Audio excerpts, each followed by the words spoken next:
Every religion on earth tells a different story, different gods, different rules, different afterlives, different rituals, prayers, temples, and punishments. On the surface, they look like they have almost nothing in common, but underneath all of them is the same thing, and that thing is not faith. It is not community. It is not comfort in the face of death. Those came later. The thing underneath every religion that has ever existed is something far older and far stranger. It is a cognitive ability. A specific quirk of the human brain that no other animal on earth shares. God was not invented by priests. God was not invented by kings. God was invented by the same mental machinery that lets you feel guilty about something you have not done yet. Go back 300,000 years. A small group of humans is gathered around a fire somewhere in East Africa. They are anatomically identical to you. Same brain, same nervous system, same capacity for language. But they believe in nothing supernatural. No gods, no spirits, no afterlife. The cognitive tools that would eventually produce religion exist in their skulls, but the trigger has not yet fired. What changed? The leading theory in cognitive science is not what most people expect. It was not a search for meaning. It was not fear of death. It was something much more mundane and much more powerful. It was the ability to think about other minds. Psychologists call it theory of mind. The capacity to model what another person is thinking, feeling, wanting, and intending. To hold a mental simulation of someone else's inner world running alongside your own. You do it constantly without noticing. When you wonder if your friend is angry with you, when you try to predict what your boss will say, when you watch a film and feel something because of what a fictional character is experiencing. No other animal does this at human scale. Chimpanzees show early traces of it, but the full recursive depth of human theory of mind, the ability to think about what someone thinks about what someone else thinks, is unique to us. And here is what cognitive scientists discovered. The same mental machinery that models other human minds can also model minds that are not human at all. The anthropologist Pascal Boyer spent decades studying how religious concepts form across cultures. What he found was striking. Religious agents, gods, spirits, ancestors, are not random inventions. They follow a specific pattern. They are almost always beings with full mental lives. They have intentions. They have knowledge. They have desires. They notice what you do. They care about what you do. They remember what you did. They are, in other words, exactly what theory of mind is built to model. Boyer called them minimally counterintuitive agents.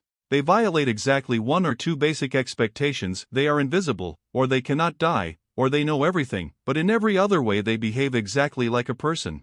They want things, they judge things, they react to things. Your brain, which evolved to model the minds of other humans, barely has to stretch at all to model a mind like this. A god is not a radical departure from human cognition. A god is what human cognition produces when it runs on an agent that is not physically present.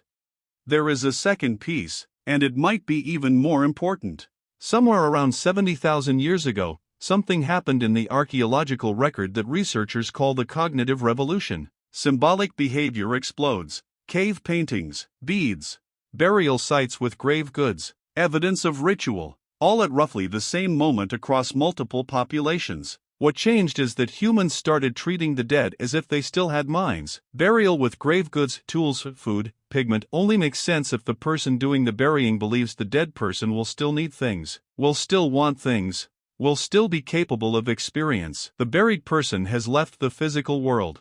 But in the mind of the mourner, their inner life continues. This is not comfort. This is theory of mind running on someone who is no longer there. And once your brain can model the mind of an absent person, it is a very short step to modeling minds that were never physically present at all. The dead do not disappear from the social group.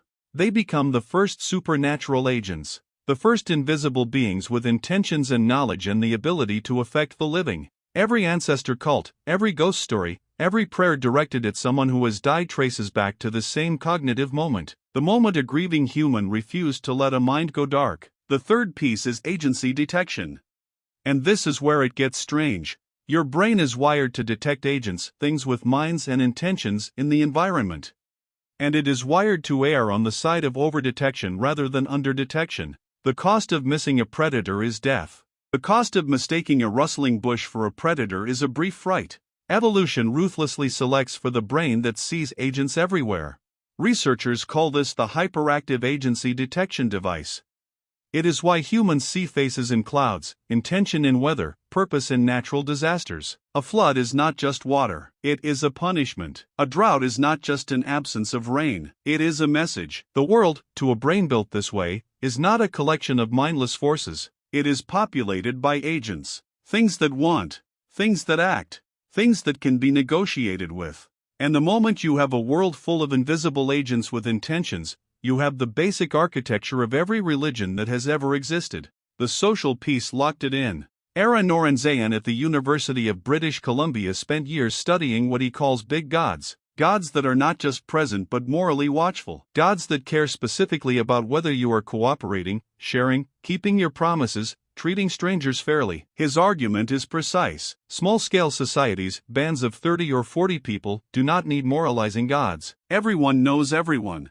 Reputation does the work. You cooperate because you will see these people again tomorrow. Defection is immediately visible and immediately punished. But as society scaled up, that enforcement mechanism broke down. Strangers interacting with strangers.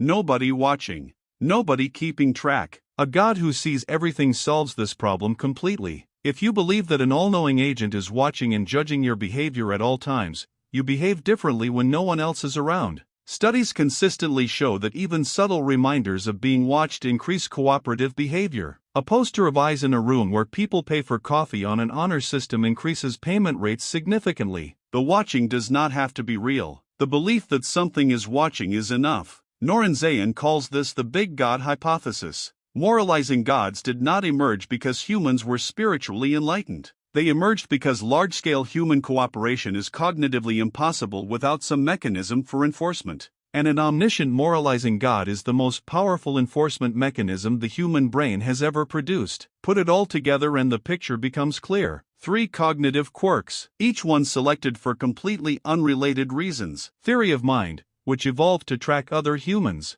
Hyperactive agency detection, which evolved to spot predators. And the refusal to let absent minds go dark, which evolved out of social bonding so deep that death could not immediately break it. None of these evolved for religion. None of them had anything to do with the supernatural. They were all solving completely different problems in a completely different world, and then they collided. In a species social enough to track hundreds of minds simultaneously. In a species imaginative enough to run those minds forward and backward through time. In a species already primed to see intention everywhere it looked. The result was inevitable. Invisible agents with minds and intentions and moral authority. Watching, remembering, judging. The gods did not come down from somewhere. They were assembled, piece by piece, from the architecture of a mind that was trying to do something else entirely. This does not make religion false. That is a different question and a different conversation. What it does is something more interesting. It makes religion legible. It explains why every human culture independently arrived at supernatural agents with mental lives. Why gods across every tradition care about human behavior rather than human geology or human weather patterns. Why the dead feel present rather than absent. Why the universe feels watched. It is not because these things are true or false. It is because the human brain is built in a specific way. And a brain built this way, dropped into a universe it does not fully understand, will produce certain outputs with the reliability of physics. Religion is one of them. The Hadza in Tanzania have spirits. The ancient Greeks had gods who bickered like family. The monotheistic traditions have a single mind so vast it contains everything. The details differ across every culture that has ever existed. But the structure is the same. An agent, with a mind, watching. That structure did not come from revelation. It did not come from tradition. It did not come from fear. It came from the same piece of neural machinery you used this morning to wonder what someone else was thinking. You have been running God-shaped simulations your entire life. Every human who has ever lived has run them. The machinery was already there, built for something else entirely, waiting for a mind complex enough to turn it on itself. And somewhere around 70,000 years ago, in a species that had just learned to bury its dead and paint the walls of caves and string shells together into necklaces, it did.